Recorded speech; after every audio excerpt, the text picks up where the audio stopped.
sapodire i seielli rosa, sapodire i seielli rosa. Di mamilla di dolle sapodire i seielli rosa, sapodire i seielli rosa. Rosička je pěkná, bílá, roste na ní rozmarína, roste na ní rozmarína. Rosička je pěkná, bílá, roste na ní rozmarína, roste na ní rozmarína.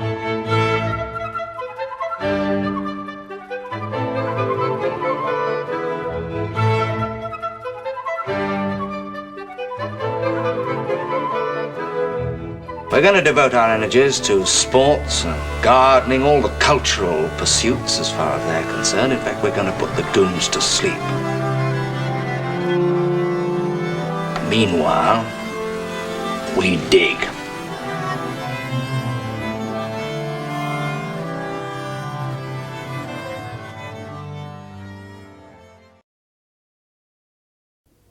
Greetings and welcome to The Anadromist. This is Burn Power coming to you from Tbilisi, Georgia.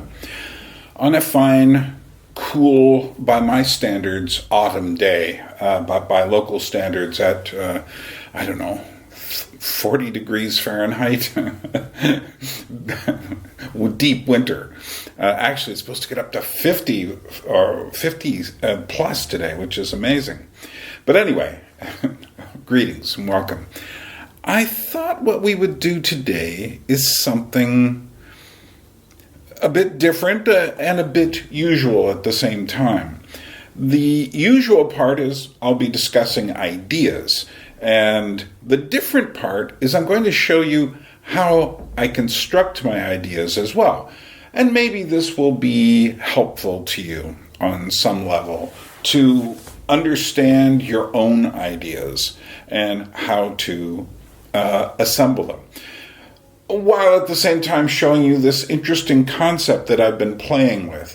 We could call this a work in progress. So, before we begin, a reminder, if it is not yet March of 2023, I really still need help with my fundraiser. I will be doing more serious fundraising very soon, and I won't go into that too much here, but the links are below. PayPal or GoFundMe, please contribute. I won't go any further in this video with that, but that is number one on my mind.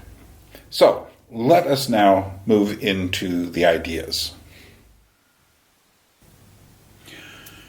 Okay, where to begin? Let me begin by just explaining a bit more about why I'm doing what I'm doing here. We all have hobbies, side interests, things that are in our field of vision that we are somehow interested in, but that don't necessarily take up the whole picture for us. They aren't necessarily involved with our work. They aren't necessarily involved with our main interests. So, for instance, many of the people who are watching this channel are probably coming here from people like Jonathan Pajot or Paul Vanderklay. They might be connected to Christianity, or they might be connected to forms of thought that are questioning contemporary narratives. Occasionally I will get people further right, what's that, left hand? Further right, who are will want me to speak more on political matters and such, but I think you know by now, political matters are not my chief interest. I have thoughts, yeah, but I'm also a very patient person, and I never take, for instance, the thoughts of the day, the thoughts of the moment, as some sort of truth. I saw someone, what's happening now? Something was bombed in Yemen. Immediately, literally immediately, I see a polarization of thought. And the people who are looking at that are just immediately going down whatever trail they were going to go on ahead of time to interpret that. I never do that. For instance, it became clear to me, doing a bit of reading, I see the Houthi rebels are attacking ships in the Red Sea. And you know what? I've got a container that I'm trying to get from Alaska to here that might have to go through the Red Sea. Oops. Well, it does make me think a bit. It's not as simple as America is attacking. It's like, oh, there's a vital trade center there that anybody with any kind of freight at all should be thinking about. And then again, will this expand the Israeli war? Very likely. What does that all mean? I don't know. I'm not a geopolitical expert, and chances are neither are you. So we often get these immediate ideas and want to put them in our boxes. But these things are very complicated. So, but let's say you're here to think about ideas. You're here to think about, we're kind of in a bit of a jam. How do we find a way to find hope in these times? How do we find a way to understand the fast-moving nature of our times? One hint on that is, things are changing quickly, but don't go with it. Don't think quickly yourself. Don't change emphasis every 5 minutes.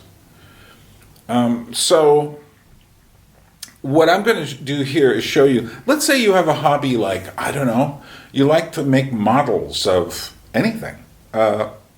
Old World War II aircraft. This is your hobby. You like to put these together.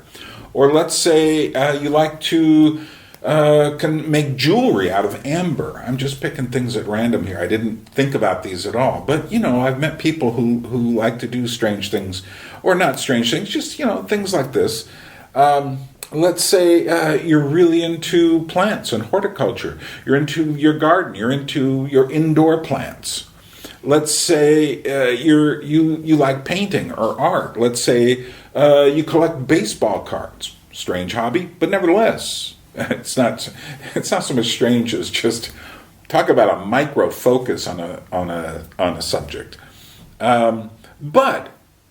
And if I had my library here, which you could help me with by contributing below, hint, I would pull out the Owen Barfield book with the quote. And I know exactly what the book looks like, but I keep looking for the quote online and can't find it. Where Owen Barfield says, if you start studying any subject in depth, key word there, you will eventually discover what's behind every subject. That is to say, everything opens doors to something else. So even baseball. I would say if you keep studying baseball cards, well, you are obviously interested in baseball. And then if you keep studying what is baseball, you'll come to another picture. What are games? And if you start opening up what are games, you might eventually come to something like game theory. Or you could lead into a history of games and how people, or what's the relationship between games and war? And why do people fight wars? And why do we watch these ritualized wars in games like football or even baseball? There's the great George Carlin take on the difference between football and baseball. But you see where I'm going. This little thing opens up door after door after door after door. Because everything does. And once you get that, you'll be able to study anything and say, wow, this just opens up and opens up. And maybe it can help us understand where we are now. So, with that in mind, we are going to look at I'm going to show you how I came upon this kind of, what should we say? A certain idea came to me as a result of some of the reading I've been doing in the last year and a half or so. And this is why I'm not waiting for my library to get here, to get books here, because my brain didn't stop because my library isn't here. So I have to keep feeding it to keep it working. There's a hint for those of you who are worried about your, what should we say, mental cognition as you get older. You got to keep feeding it. And surfing on the web or surfing on the screen is not a way to feed it, unless you are constructing things with your feeding. But just surfing does nothing. Just, absorbing, it's just like, remote, you're going, you're dying that way. You don't want to die. You want to live, I assume. Why would you be watching this channel if you didn't? I was invited tomorrow to my friend Lasha, who is a philosopher. He has a degree, a doctorate or so, maybe 2, in studies of the philosopher Heidegger. We love to get together. He's a great guy, and he comes over once every couple of weeks or so, and we discuss ideas. Don't you wish you had someone that you could do that with? But this is Georgia. This is part of why I'm here. So anyway, he invited me to a supra. Now, there are different kinds of supras. What a supra is a kind of ritualized Georgian meal. But what this one will be is, this will be done in a restaurant as opposed to someone's house. Probably won't have a lot of singing or anything. But there will be toasts, and since he is a philosopher, he is specifically inviting people to discuss ideas. And when I told him, hey, I had been working on this idea that's been kind of coming to me, he said, bring it. So who knows? It might be a central discussion topic. Now, this isn't all I read in the last year, or this wasn't the only subject, what I'm about to show you, but it has certainly been one of the mainstreams I've been following. And as those of you who are regulars on this channel know, I have been researching puppetry for quite a while. My main areas of expertise are music and film, and yes, I've been reading about those quite a bit, and watching YouTube videos on the subject, and thinking about it, and most importantly, listening to music, going to musical concerts, things like that. I just finished an entire, very long, I think it's around 20 pages long, 2 different essays on who is Taylor Swift. And they're both up on my Substack. So, no, I haven't just been doing what I'm about to show you. Plus, there are other subjects as well. And what I find is often, and here's the point, I follow things that don't necessarily have any direct relationship to the world around me. That is to say, when I think about things, I'm not thinking, I have a friend who shall remain nameless, who does nothing but think about the current trends and his interpretation of them. And I'm sure you have those friends too. There are quite a few of them out there these days. But the problem with doing that is, so for instance, something's happening in Yemen. Suddenly people start reading up on Yemen, and everyone thinks they're an expert on Yemen. And they're not. No matter what they get off of a half-hour YouTube video, they're not. Whatever they read right now will be indeed shallow.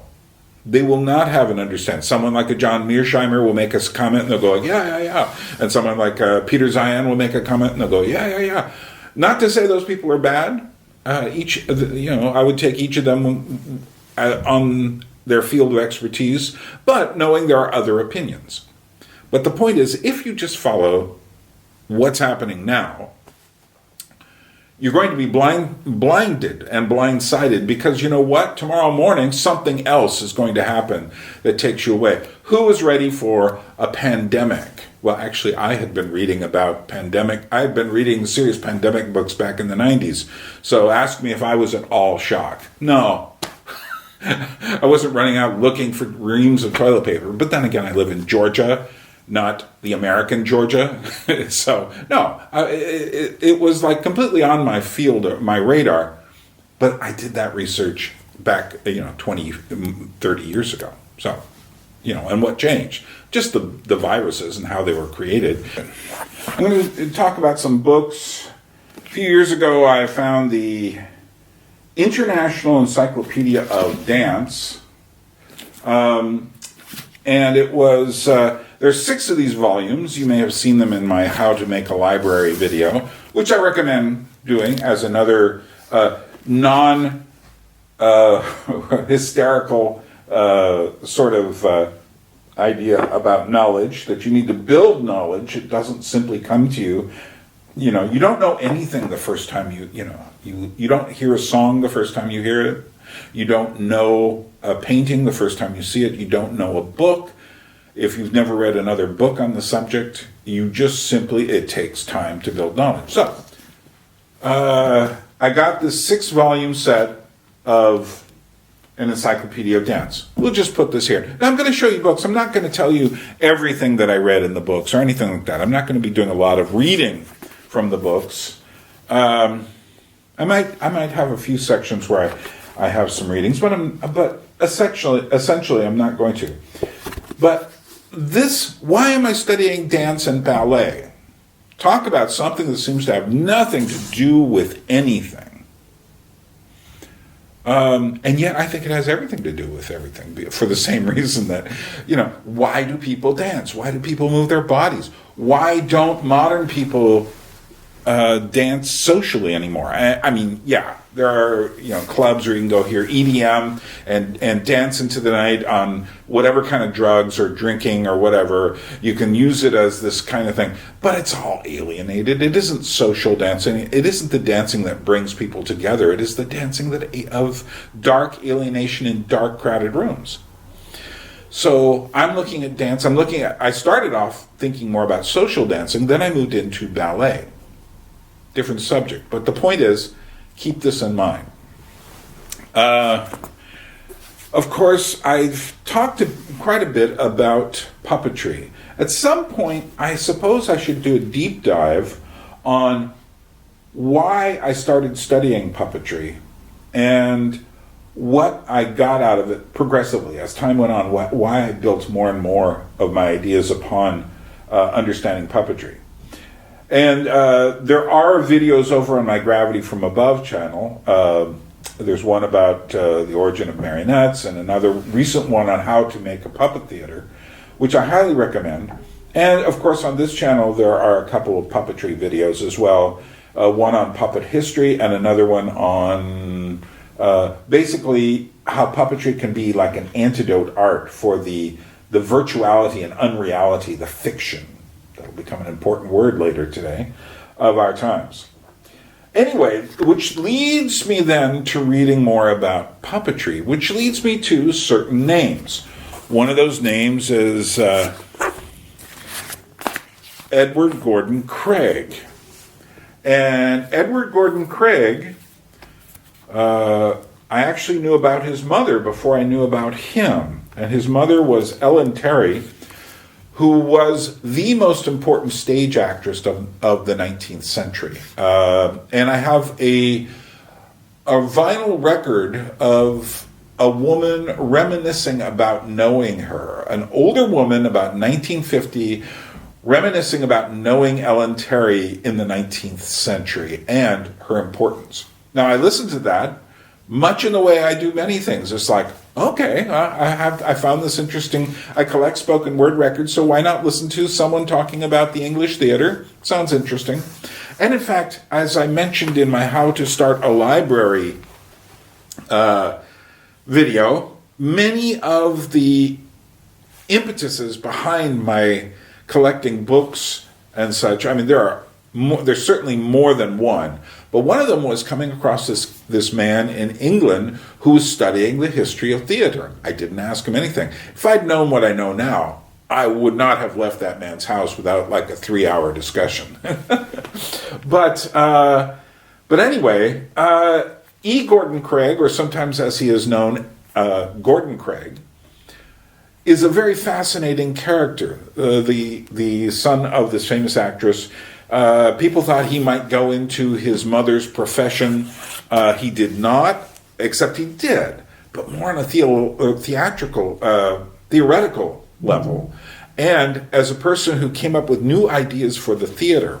So I spent quite a while reading. What I do when I discover someone who is an important person who's a thinker, I go and get their books. I don't necessarily get all of them, but I try to get the ones that seem like the books I really need to read.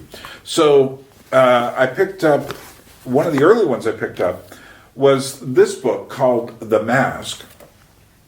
And The Mask is actually the name. He did most of his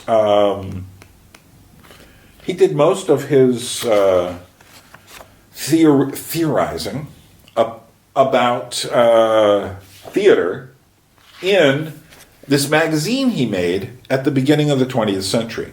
And it ran for, 10, 20 years, something in there. And but he would often pretend to be different writers. So it didn't look like he was writing every article, although he did get other people to write. But in the beginning, he would just assign these false names to all the articles and then put his own name there, like there was a whole group of people doing that. What a great idea. So it looks like there's already a movement here. But he discusses in his magazine many different things. And this is a book that discusses his magazine, which then led me to another book. This one's called Craig on Movement and Dance, which this and, so there's this book, which I've taken the covers off of these and I don't feel like going and hunting them down for you. This one doesn't have a cover.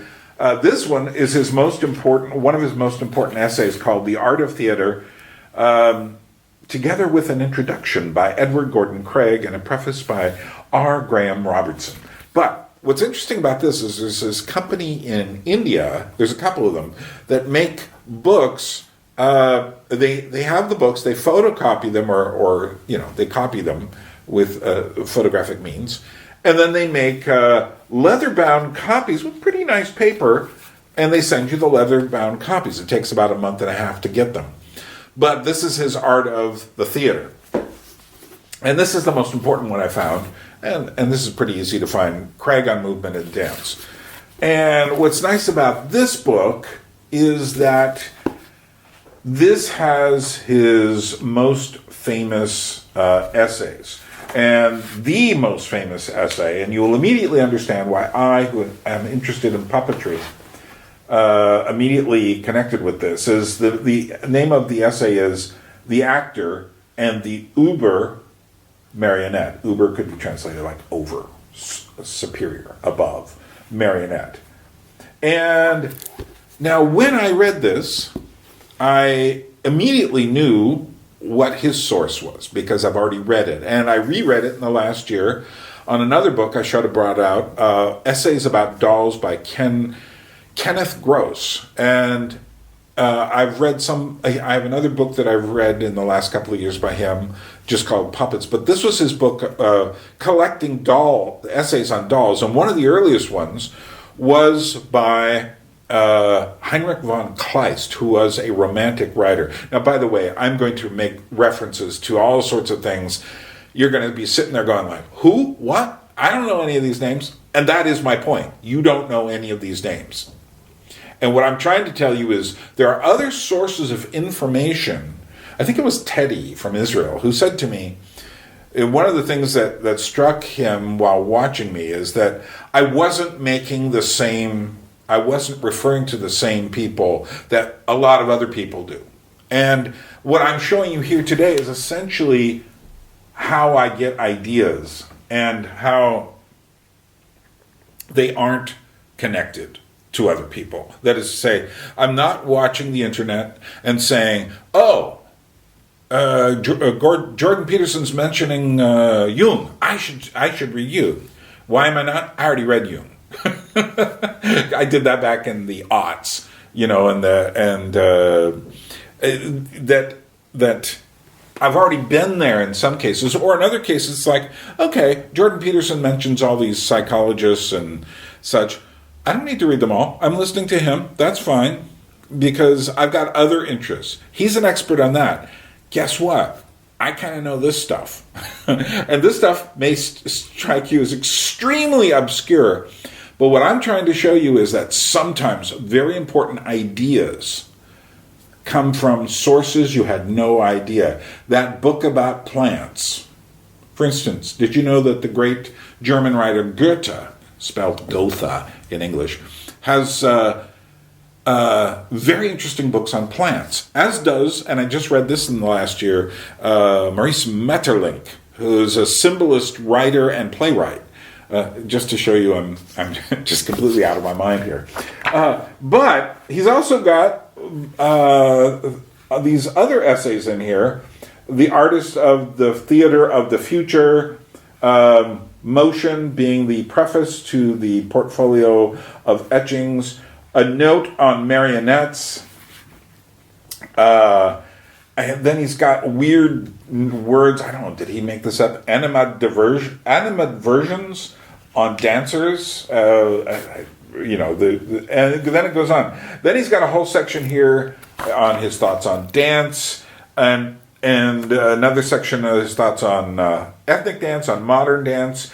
He not only was very interested in modern dance, he was in fact, shall we say, very closely related, if you know what I mean, to Isadora Duncan, who is the American dancer who essentially inspired everything that we now put under the category of modern dance. So what he's doing, and do you see what's happening here? There's a weird overlap here between dance, theater, puppetry, and other things. So let's just put these in our minds. In a nutshell, as I understand Gordon Craig's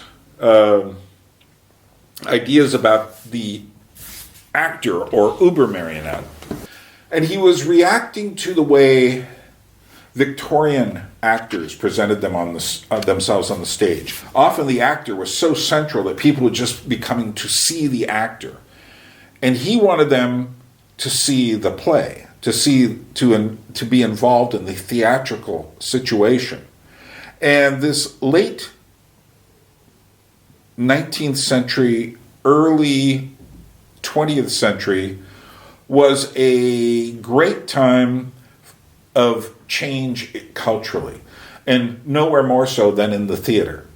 And it was during this period that people like Gordon Craig said, essentially, we need to go back to masks, and we need to turn the actor into something more like a puppet. And he was referring to something else called the commedia dell'arte, which was a form of theater which had stock characters. For those of you who don't understand what a stock character is a character who's always the same. They wear the same clothes and whatever. So there are many puppets like Punch or Guignol in France, or Kasparek in the Czech Republic, Petrushka in Russia. But in the Commedia dell'arte, there was Pulcinella, of whom Punch is named after, who was this weird character with a hump on his back and wore a black mask. Then there was Il Dottore, the doctor. There was Brighella. There was Harlequin was an important one. And Harlequin, you may have noticed there was a Batman-related character, Harley Quinn, who wears kind of a Joker's outfit, or what we now consider a Joker's outfit, and a mask. There was, I could go on and on. And there are other stock characters. We would see stock characters in cartoons. So Mickey Mouse is always a stock character. There are Mickey Mouses, in the sense that every time you see Mickey Mouse is Mickey Mouse.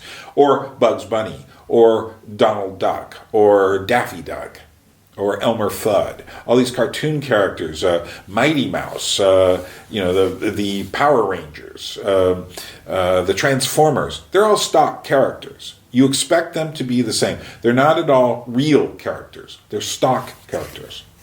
So one of the other things I've been reading about was last year, or should I say 2022, I read this book by a philosopher, Giorgio Agamben from Italy. Now, what's interesting about him is I had his book on my shelf, and my friend Lasha came up and said, "Oh, you have a book by Giorgio Agamben." So he knew of him from the philosophical realm. But what this book is called is Pulcinella. And this book is a book that deals with particularly the paintings of the stock character Pulcinella, who has this white costume, kind of a weird hat. Let me see if I can get a better image of him here. Okay, let me show you this etching, this drawing here. So, and maybe I'll just show you some of the pictures. But these were paintings by, Tiepolo, I think it was the younger one. And the father and so they're like, Giovanni and somebody else. But he goes in there and talks about the philosophical nature of this stock character, who also then goes into puppetry. You can see why my interests connect. But at this point, he's talking about folk theater from the late 16th, early 17th century. And particularly, Tiepolo was in Venice, Italy, which led me... I had some other books on my shelves, because there's another word that just showed up here in my thinking, and that's the word mask. And it wasn't that... It wasn't the pandemic that brought this on. It was the study of puppetry. So I've been thinking about masks seriously, well, probably since I saw the Texas Chainsaw Massacre back in the late 70s as a younger man. I've been probably since I saw the Phantom of the Opera when I was 7 years old. The 1961 version with the really hideous mask that Victor Lom was wearing. So the mask is something I've been thinking about a lot. It just happens to coincide in a time where I think a lot of our fears relate to the mask, if you know what I mean. Scott Derrickson, an interesting Christian film director, put out the film, was it The Black Mask? No, The Black Phone, but with a character with a mask. He had that in production before the pandemic, but it fit perfectly as far as thematic material goes. But anyway, so I then got this book, Venice Incognito, along with another book that I have, because I'm also interested in fashion history, called Forbidden Fashions, on the way nuns dressed in Venice. And this is during a specific time. He talks about the mask in Venice. Now, like I say, right now, all of this stuff is totally all over the place. And like I said, just bear with me. I'm going to tie a bunch of this together. Not all of it. I'm just showing you how my reading and trying to understand these ideas.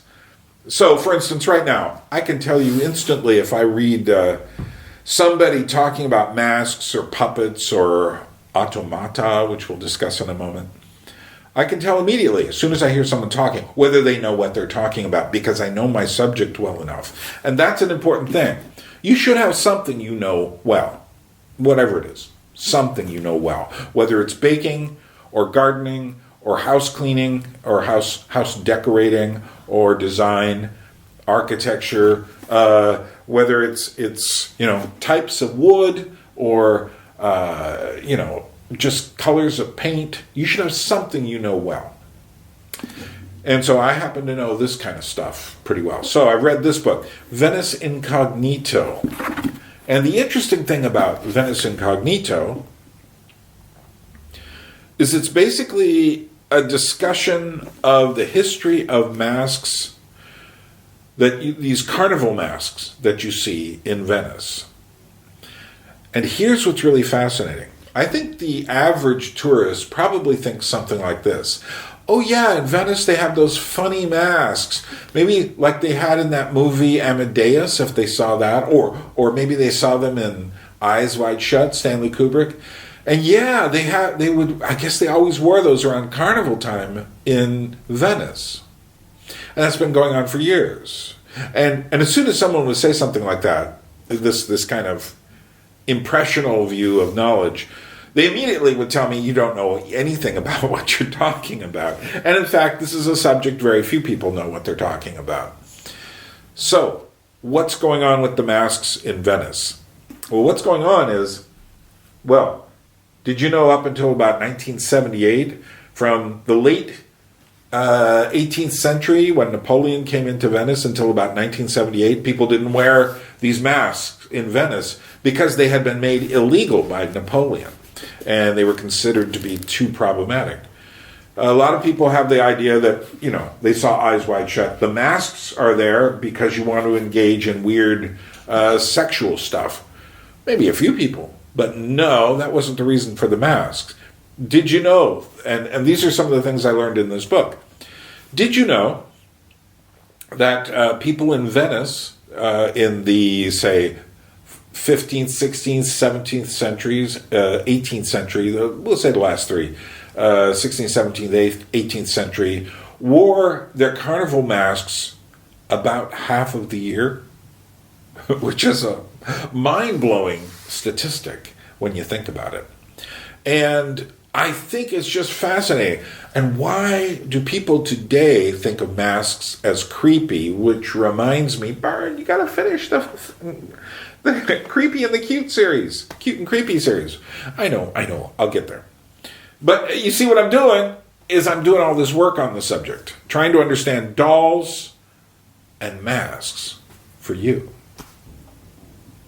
Now, some of you may remember last year I did a video on the movie Megan, and this was because this struck me as a very important film because it was dealing with several things at once. It was dealing with dolls, and it was dealing with androids, which are descendants of the automaton, or automata for short. And I thought that this also relates to what's going on with AI, and very directly. So I thought this was a very prescient movie. And some people said, Bern, it's just a horror film. It's just, it's not very serious. And I thought it had a lot more going on in it. That's why it was a hit. Had more going on than later. Interestingly enough, the movie Barbie comes along. It's a doll movie later in the year. And that's a big deal. Then more recently, the movie Poor Things is about constructing a woman in a kind of a Frankenstein manner. Do I think these are coincidences? No, this is where we are.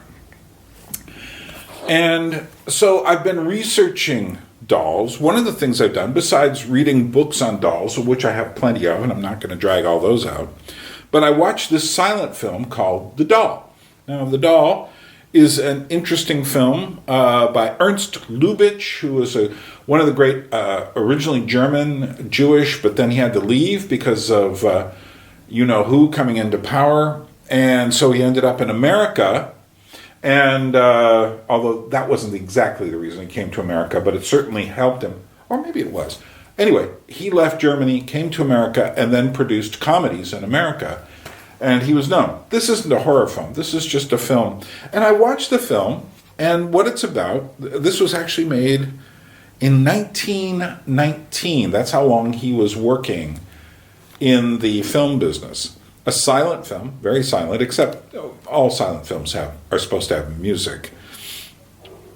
But, so he was working on this, and what this is based upon is it's a comic version of a story from much earlier by, you may have heard the Tales of Hoffman or E.T.A. Hoffman.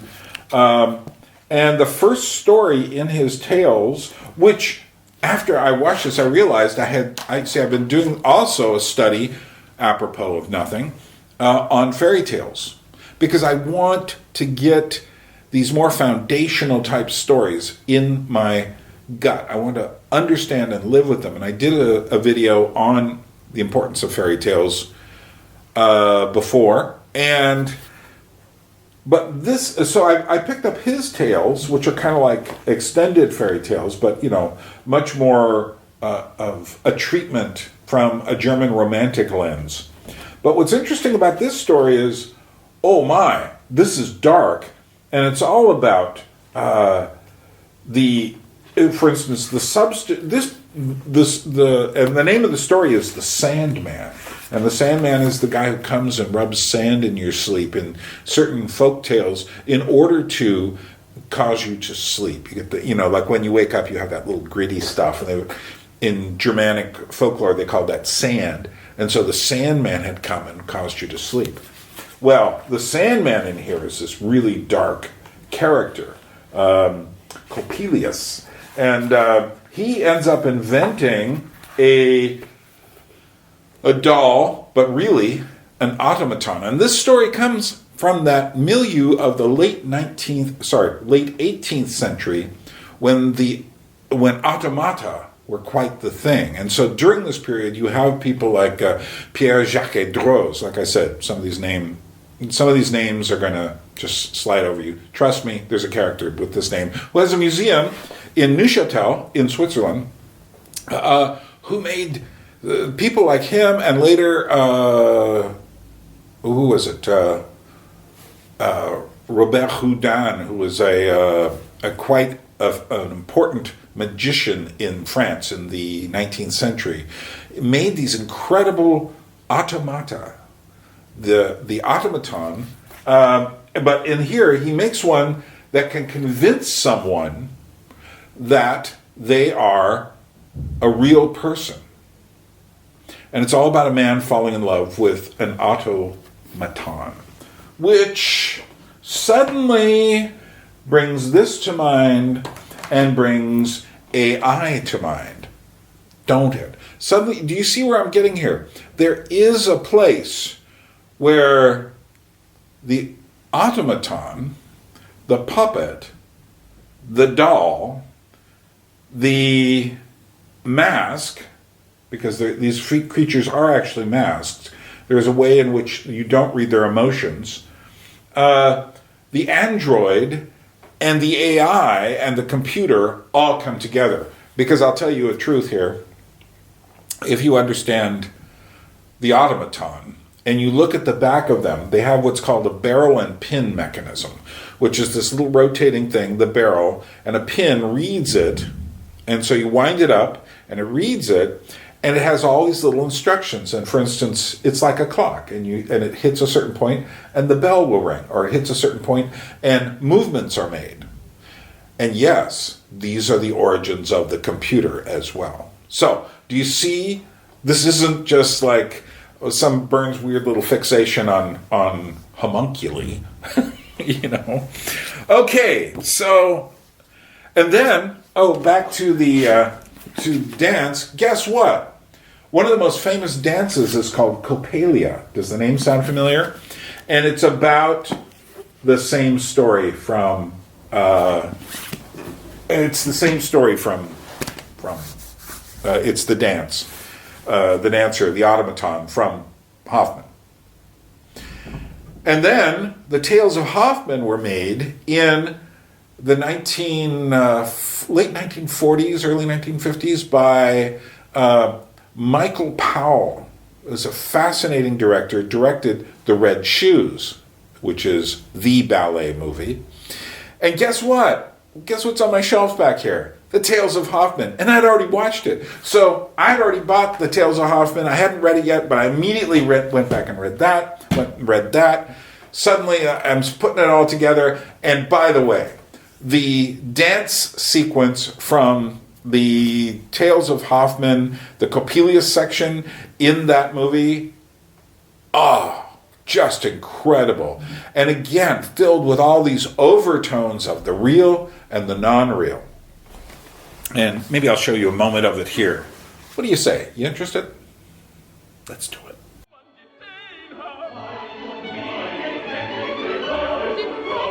What could be clearer? Not what the devil.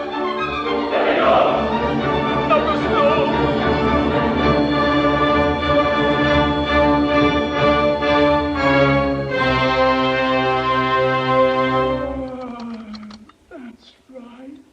No more, dear daughter. You've had enough today. No more, dear daughter. Go and escort her back where you know. So, then so.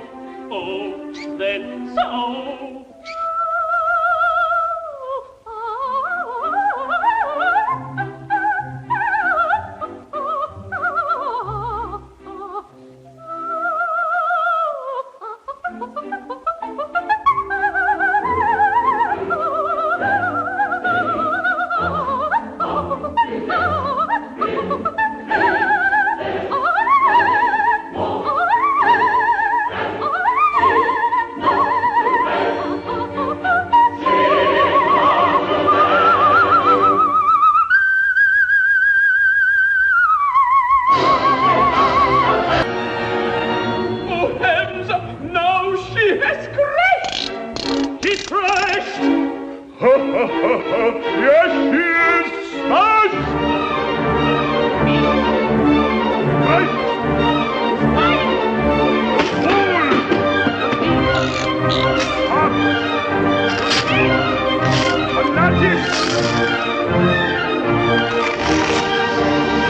It's automatic!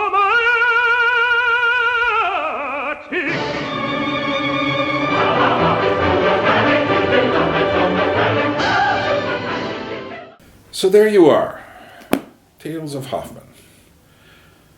Now, another in my series, I know who to study. I've been studying puppetry and dolls and all this for long enough to know who's got the ideas, who's been thinking about these things, where the actual philosophical ideas are located. And there are people who've written about theater. I've read Antonin Artaud in France. I've read, not all of, but a certain amount of Brecht, enough to be familiar with his ideas. I have read, as I mentioned before, Heinrich von Kleist's essay on the Marionettes. And I have read more recent people. I ended up having a 2-day discussion with the historian of puppetry a couple of years before he passed away, and I recorded these. These discussions are on my Gravity from Above channel with Henryk Yurkowski. If you really get into puppetry, you'll know, like I do, that, or dolls, or robots, that essentially it all goes back to certain ideas. Well, then I found this book on my shelf because I knew that Tadeusz Kantor, a Polish artist first, then playwright and theater director, who also spent time with my friends in Charleville-Mézières in the last years of his life. He was teaching there. I knew he had ideas. I've watched a video about him. I know about his play The Dead Class, in which all of the actors carry around life-size, he calls them mannequins, we could call them dummies, of themselves, and they take them to this old-fashioned school. But recently, now, this book is really strangely, let me show you some of the pages here. They are very strangely organized, often just in these kind of rambling sections of notes and things like that. And there's a lot of nice photos and such. And he would use certain words like emballage, which means packaging. But he would have certain very precise meanings about this. Now, what I'm going to do for you here is I'm going to go and I'm going to summarize. For instance, he's got an essay here from 1975 called The Theater of Death, which isn't some horror theater, but it is a marionette theater. And so he starts with, and this I read just like about a month ago. I started suddenly realizing, oops, and actually since a lot of these really right after Christmas, so very recently. So he talks about, he has notes here, he says, Craig's postulate to bring back the marionette, eliminate the live actor man, a creature of nature, who is a foreign intrusion into the abstract structure of a work of art. So his interpretation of Craig's idea of the uber marionette is that the point that Craig was making was that the way our theater has become, and this is particularly true of late 19th century theater, but then again I think it's pretty true now too. For instance, people go to see the actor. The actor would play to the crowd. And so the actor seemed to be getting in the way of the actual theater. He then says, in Craig's version, man, the actor, ousts the marionette and takes its place, thereby causing the demise of the theater. So what he's saying is that the human being, the actor, has taken the place in their individuality of the stock character, the masked character, the character who was usually on the stage. And for Craig, this is a problem because, as I said, you would have actors who would walk out on stage during the Victorian era, and they would immediately take a bow, and everyone would cheer, and then they would go on with the play. And so it was this individuality thing. That's something. Put a pin in that. Maybe that'll be important. Causing the demise of the theater. And of course, at the beginning of the 20th century, many people were looking for ways to approach not only the theater, but every art with this new modernist aesthetic. They wanted to get rid of the tropes. They wanted to get rid of the cliches. They wanted to get rid of the things you had to do. They wanted more, characteristically, they wanted more individual expression by getting rid of the thing that would get in the way, which was this human character. In other words, so I've written a play, and this guy interrupts it to be himself. So it's a conflict of selves.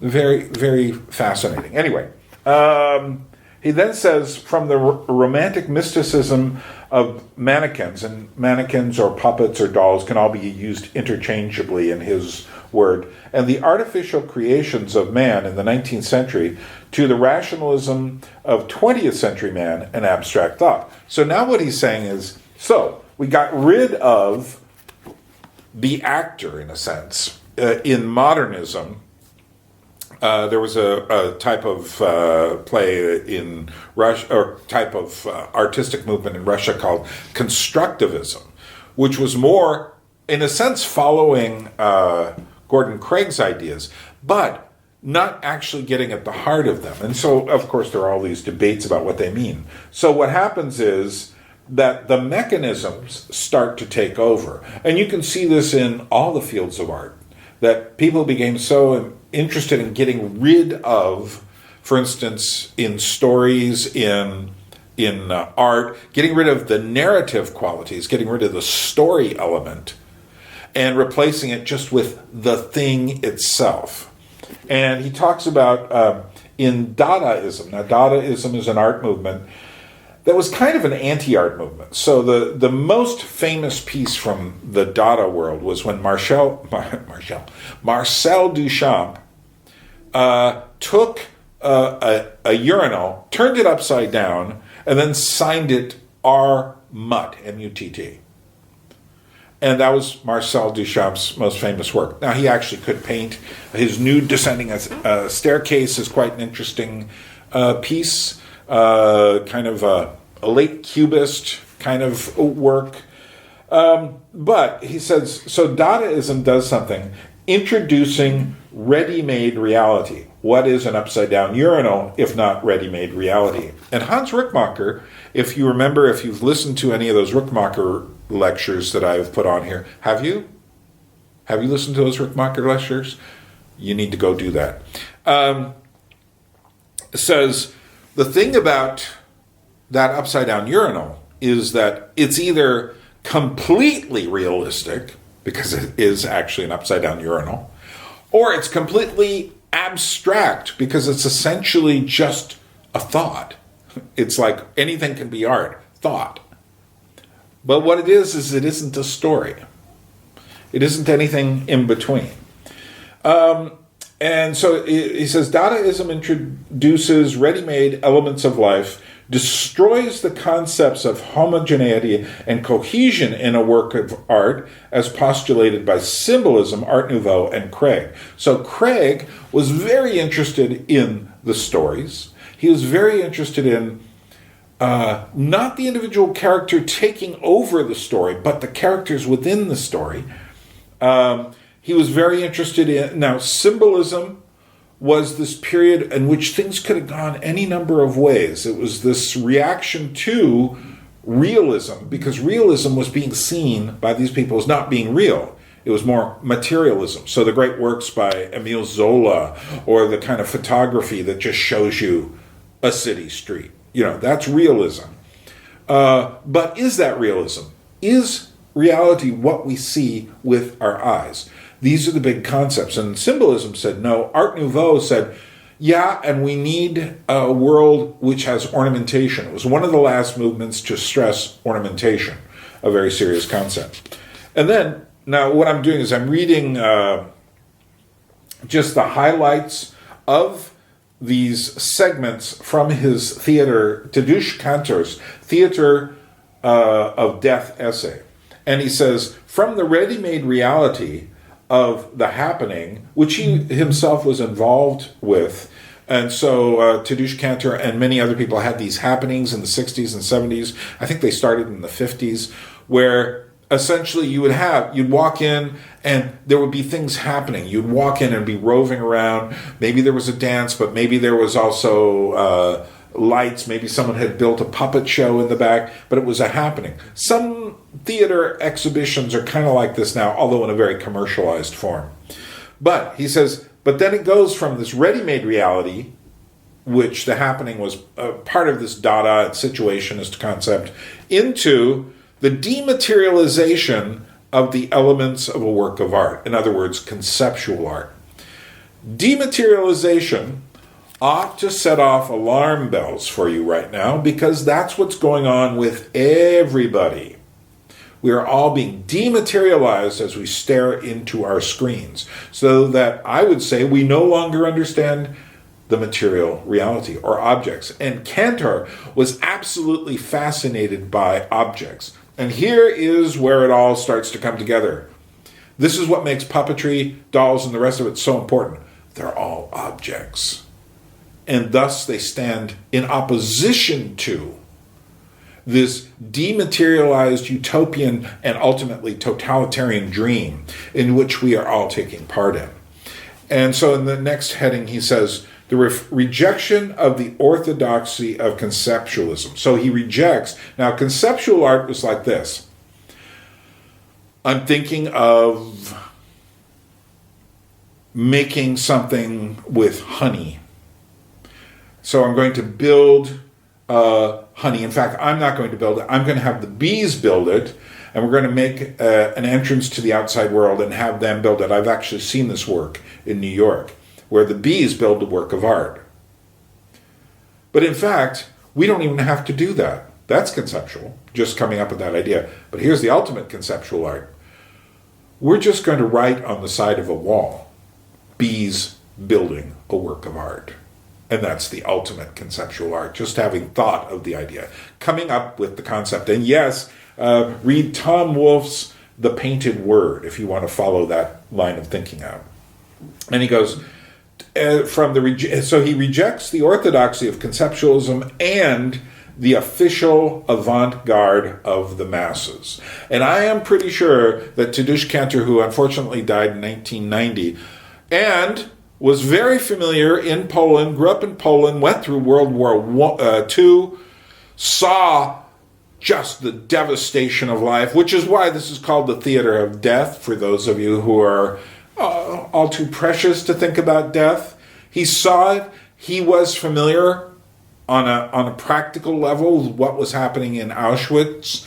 And his last name kind of sounds Jewish, although he wasn't.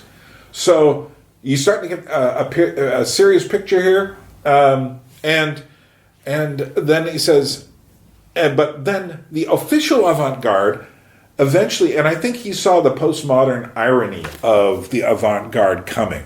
The official avant-garde is where we are now. It's this kind of almost smirk about the ironic interpretations. It is this kind of like everyone does what they want to do. And then he says essentially, and on the side streets of the official avant-garde, mannequins appear, dolls appear, puppets appear. And it's a fascinating essay. And I'm not going to read any more of that right now, but I am going to, there is an interesting thing. I'm going to just tell you about some more of his essays in here. And the more I'm reading them, I'm going like, oh man, this guy understood. I don't agree with everything he says, but the point is, they're little philosophical explosions, connections going on in my head, because I've already done the groundwork, and suddenly it's all coming together. So this puppet thing isn't just about reconnecting to physical reality, but what he's basically saying is that the mannequin or the puppet, and he says that the mannequin or the puppet represents death. I think you could say the same thing about the mask, and about the puppet, which is often why we in the 21st century use the word creepy to describe them, because we in the 21st century are absolutely horrified by the concept of both aging and death. But also because this thing here doesn't change. He says theater was always about death. But this echoes what Andrei Tarkovsky said about art, is that art harrows the soul for death. In other words, art gets the soil ready for death. It plows through it and focuses you back on meaning. And the thing I read that just blew my mind, there's much more going on here, but he said essentially that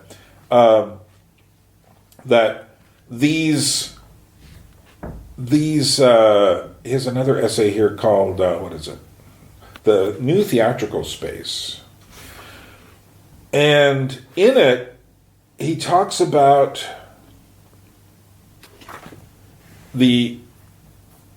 essentially we have to return to the fairground, because the fairground booth, he says, is the origin of so much of our thinking. So the Commedia dell'arte, our fairground kind of attractions or entertainments. He also says, we have to stop looking towards utopian desires in our work. And then he has this fascinating thing where he says,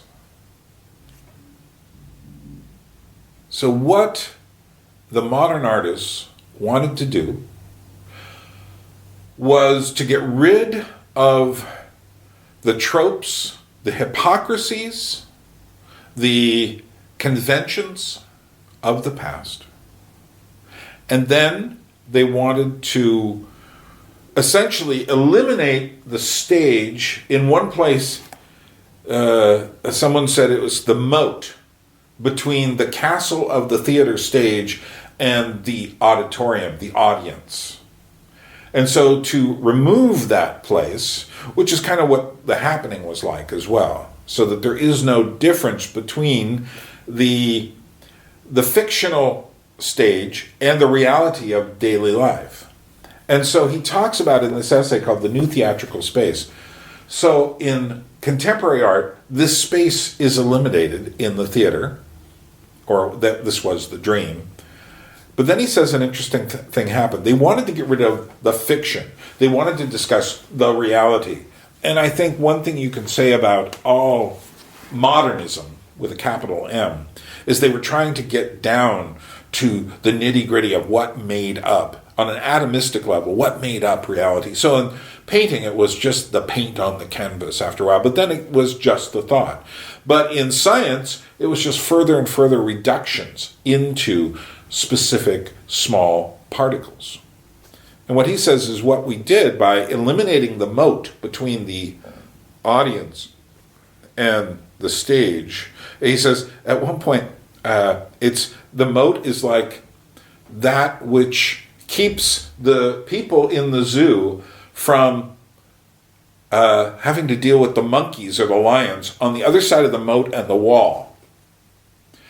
But of course, what happens when you eliminate that wall is the monkeys and the lions come through. And we're not really prepared for them. In a sense, that's a great analogy of everything that has happened in the modern world with a capital M. And the postmodern world is now people who are fighting off their own personal monkeys and lions and bears. Oh my. And what I find fascinating is that he says what happens is we didn't get more reality. Reality became a fiction. When I read that, I was just like, that is it. That is exactly what we've done. People will often say things like, people today don't realize that 70 years ago the world was totally different. People were living under different principles. So what we did was we made things more real and eliminated that distance between the thing, the entertainment, and ourselves, whether through geek culture or whether through just, going to a club and being enveloped in the sound system and the music. But what we did was we didn't find more reality. We turned normal life into fiction. And I'm just going to finish up with one last thing here. So, that led me to thinking more about the Commedia dell'arte, and I found these two books. I'm still trying to remember exactly where I found them. I think I found them in Prague when I was there in 2022. In fact, I remember seeing them sitting there and picking them up and going, because I didn't order these off of Amazon or Abe Books. There's no record of me ordering these. And I believe that's where I found them. And they are books by a certain Maurice Sand out of France, but they're translated into English, and it's called The History of Harlequinade, which essentially is the history of the Commedia dell'arte. Now, these books were written in the last part of the 19th century, and Maurice Sand, it turns out, is the son of the novelist George Sand, who was a woman, actually. She just gave herself that nickname, and that's his nickname as well, because her real last name, he was like a baron, or something like that. But he wrote a book about these things. Now, this is serious stuff, even for me. This isn't like, look at this. That's a lot of reading material on just the subject of the Commedia dell'arte. So even I have been a little bit like, okay, I've done my Venice stuff. I have another book on forbidden fashions in Venice about what the nuns wore, which turned out to be really fascinating as well. So I'm just reading his introduction here. But his introduction is 50 pages long. Yeah, 50 pages long. And he does this very interesting thing where he goes back into ancient Greece to discuss the use of masks. And then after a while, he's discussing puppets on strings. And then he points out that the ancient Greeks got their idea of the puppet from Egypt. Then he talks about the parades in ancient Egypt in which the gods were paraded through this street, or sometimes inside these caverns. And they had little mechanisms inside that were pulled by strings. And these were religious festivals. And these were also not puppets. They were automata. The automaton, in other words, gives birth to the puppet on the string. Now, what the Greeks did is they borrowed the idea and turned it secular, for the most part. But as we arrive in a time where AI, the robot, the android, machine-created art and all of these things is occurring to us, it's quite clear that in this fictional world we now live in, the robot, the AI, the android, the cyborg is going to be our religion in the future. It started as a religion. It will go into religion. However, I think it is the humble puppet who is called to do battle against the technological marvel.